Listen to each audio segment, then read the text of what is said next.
بسم اللہ الرحمن الرحیم۔ السلام علیکم ورحمۃ اللہ وبرکاتہ۔ اہلاً و سہلاً۔ اقرا معہد الحافظات پشاور شارع ورسک، جماعت خاصہ سال اول، مضمون حدیث، سبق نمبر 22، حدیث نمبر 40۔ وعن معاذ رضی اللہ عنہ قال كنت ردف النبي صلى الله عليه وسلم على حمار ليس بيني وبينه إلا مؤخرة الرحل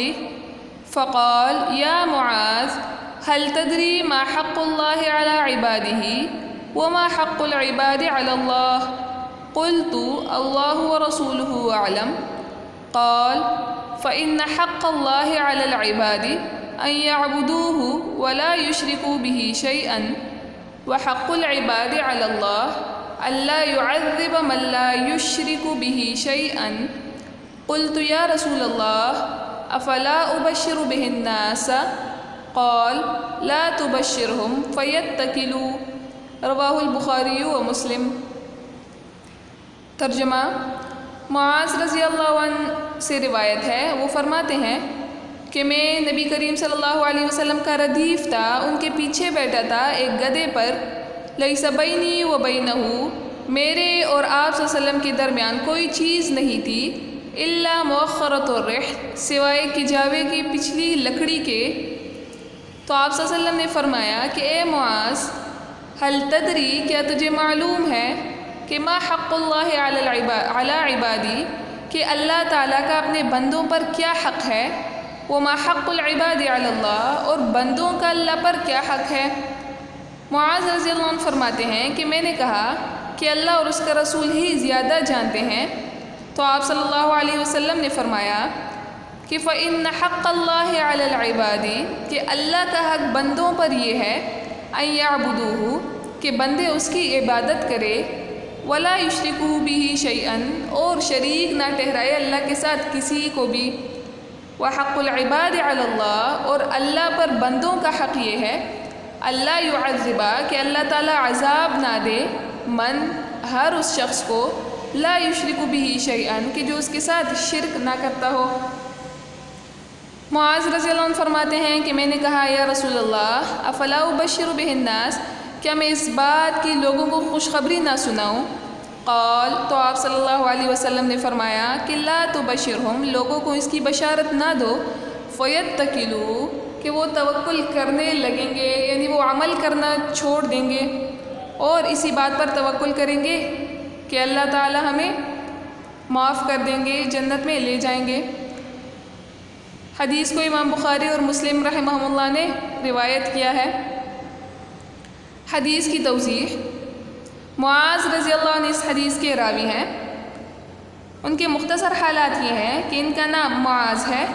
والد کا نام جبل ہے، ان کی کنیت ابو عبداللہ یا ابو عبد الرحمن ہے، اور لقب کنز العلماء اور امام الفقہاء ہے، اور یہ انصاری خزرجی صحابی ہیں۔ یہ بدر اور دوسرے غزوات میں آپ صلی اللہ علیہ وسلم کے ساتھ شریک ہوئے ہیں۔ آپ صلی اللہ علیہ وسلم نے ان کو یمن کا قاضی اور گورنر بنا کر یمن بھیجا تھا، اور نبوت کے 12ویں سال مصعب بن عمیر رضی اللہ عنہ کے ہاتھ یہ اسلام لے آئے تھے، اور اس وقت ان کی عمر 18 سال تھی۔ 18 ہجری میں ان کی وفات ہوئی، اور وفات کے وقت ان کی عمر 36 یا بعض روایت کے مطابق 38 سال ان کی عمر تھی۔ تو اپنا ایک واقعہ اس حدیث میں نقل کرتے ہیں۔ فرماتے ہیں کہ میں آپ صلی اللہ علیہ وسلم کے پیچھے ایک گدھے پر سوار تھا۔ یہاں گدھے کا ذکر کیا کہ آپ صلی اللہ علیہ وسلم گدھے پر سوار تھے، تو یہ آپ صلی اللہ علیہ وسلم کے کمال تواضع اور عاجزی انکساری کو بیان کرنا یہاں پہ مقصود ہے کہ آپ صلی اللہ علیہ وسلم سردار ہونے کے باوجود ایک معمولی سی سواری پر سوار ہوئے تھے۔ پھر یہاں جو ہے کہ معاذ رضی اللہ عنہ آپ صلی اللہ علیہ وسلم کے ساتھ سواری پر بیٹھے تھے، حالانکہ ایک دوسری روایت میں ایک سواری پر 2 بندوں کا سوار ہونا اس کی ممانعت ہے۔ تو اس کا جواب یہ دیا جاتا ہے کہ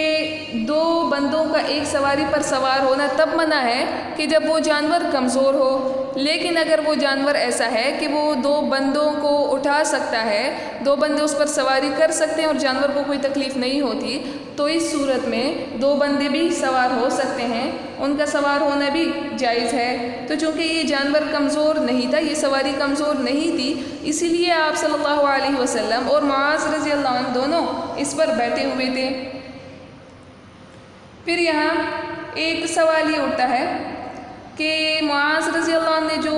واقعہ نقل کیا ہے، تو اس میں اس بات کا بھی ذکر کیا ہے کہ میں آپ صلی اللہ علیہ وسلم کے ساتھ سواری پر پیچھے سوار تھا، تو بظاہر اس کے بیان کرنے کی کوئی ضرورت نہیں تھی، اس کے بولے بغیر، یہ اس بات کے ذکر کیے بغیر بھی حدیث کا مفہوم سمجھ میں آ جاتا، تو پھر کیوں اس بات کو ذکر کیا ہے؟ تو جواب اس کا یہ ہے کہ یہاں پہ معاذ رضی اللہ عنہ آپ صلی اللہ علیہ وسلم کے ہاں اپنا مقام ذکر کرنا چاہتے ہیں، آپ صلی اللہ علیہ وسلم کی جو ان پر شفقت تھی، ان پر عنایت تھی، اور آپ صلی اللہ علیہ وسلم کے ہاں جو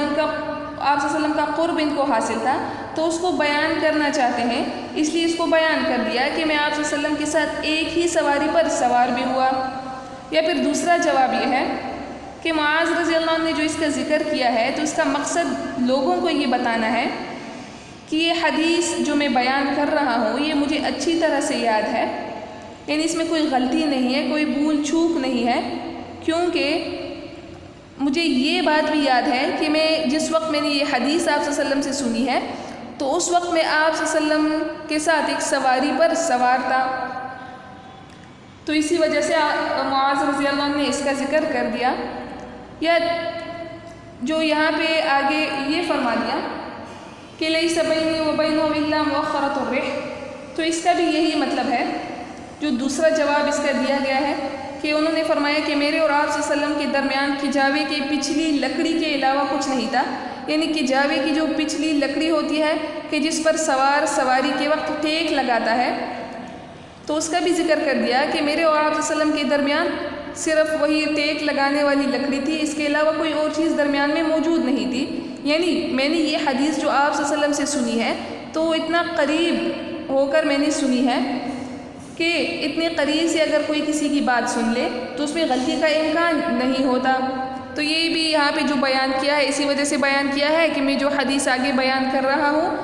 یہ غلط نہیں ہے، بلکہ یہ بالکل صحیح حدیث ہے، اور آپ صلی اللہ علیہ وسلم کے قریب سے میں نے یہ حدیث سنی ہے، تو اس میں غلطی کا کوئی شائبہ نہیں ہے۔ تو فرماتے ہیں کہ یا معاذ، آپ صلی اللہ علیہ وسلم نے ان سے کہا کہ یا معاذ هل تدری ما حق اللہ علی عبادہ وما حق العباد علی اللہ، کہ کیا تمہیں معلوم ہے کہ بندوں پر اللہ کا اور اللہ پر بندوں کا کیا حق ہے؟ تو معاذ رضی اللہ عنہ نے فرمایا کہ اللہ اور اس کا رسول ہی زیادہ جانتے ہیں۔ تو آپ صلی اللہ علیہ وسلم نے فرمایا کہ بندوں پر اللہ کا حق یہ ہے کہ وہ اسی کی عبادت کرے، کسی کو شریک نہ ٹھہرائیں،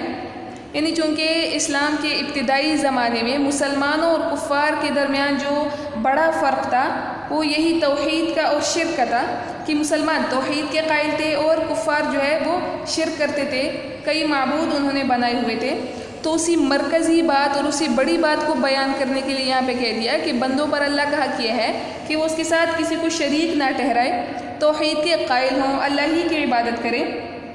کیونکہ یہی جو بات ہے اللہ کی عبادت کرنا اور شرک سے بچنا، یہی اسلام کی روح بھی ہے۔ اور پھر آگے جو بندوں کا اللہ پر حق ہے تو وہ یہ ہے کہ جو شرک نہیں کرے گا تو اللہ تعالیٰ اس کو عذاب بھی نہیں دے گا۔ تو یہاں جو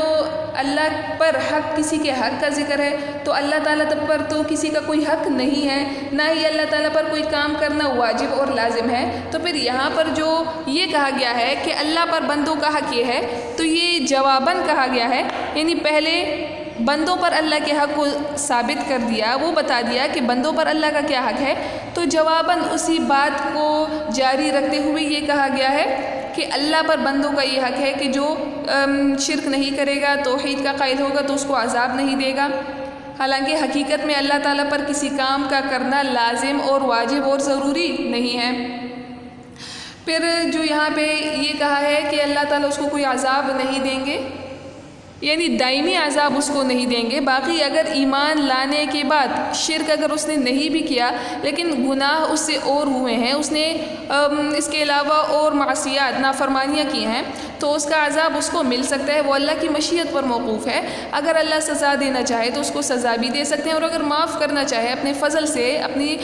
رحمت سے، تو وہ معاف بھی کر سکتا ہے۔ لیکن یہاں پہ جو عذاب کا ہے تو دائمی عذاب مراد ہے کہ اگر کوئی بندہ ایمان لاتا ہے تو دائمی عذاب اس کو نہیں ہوگا، ہمیشہ کے لیے وہ جہنم میں نہیں رہے گا۔ جب یہ فرما دیا تو معاذ رضی اللہ عنہ فرماتے ہیں کہ میں نے کہا یا رسول اللہ، کیا میں اس بات کی لوگوں کو بشارت نہ دوں، یعنی یہ بات لوگوں کو تک نہ پہنچا دوں تاکہ لوگ بھی اس کو سن کر خوش ہو جائیں؟ تو آپ صلی اللہ علیہ وسلم نے فرمایا کہ نہیں، لوگوں کو اس بات کی خبر نہ دو، یہ بشارت نہ دو، فیتکلوا، کیونکہ وہ توکل کرنے لگیں گے، یعنی لوگ اسی بات کو مقصد بنا کر، اسی بات کو سمجھ کر پھر لوگ جو ہے شرک تو نہیں کریں گے، لیکن اور جو نیک اعمال کرنا ہے، جو رفع درجات کا سبب بنتے ہیں، تو وہ اعمال کرنا بھی چھوڑ دیں گے۔ لہٰذا لوگوں کو ان کے اپنی حالت پر چھوڑ دو کہ وہ عمل بھی کرتے رہیں۔ تو واقعات اور قصص کے بارے میں جو حدیث کی بک میں یہ حصہ تھا وہ مکمل ہو گیا۔ امید ہے آپ کو سبق کی سمجھ آ گئی ہوگی۔ آپ اپنا کام پورا مکمل کر لیں اور کاپیاں بھی چیکنگ کے لیے اسکول بھیج دیں،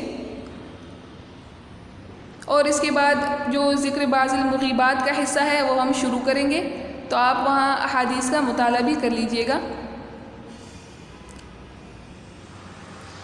وآخر دعوانا الحمد للہ رب العالمین۔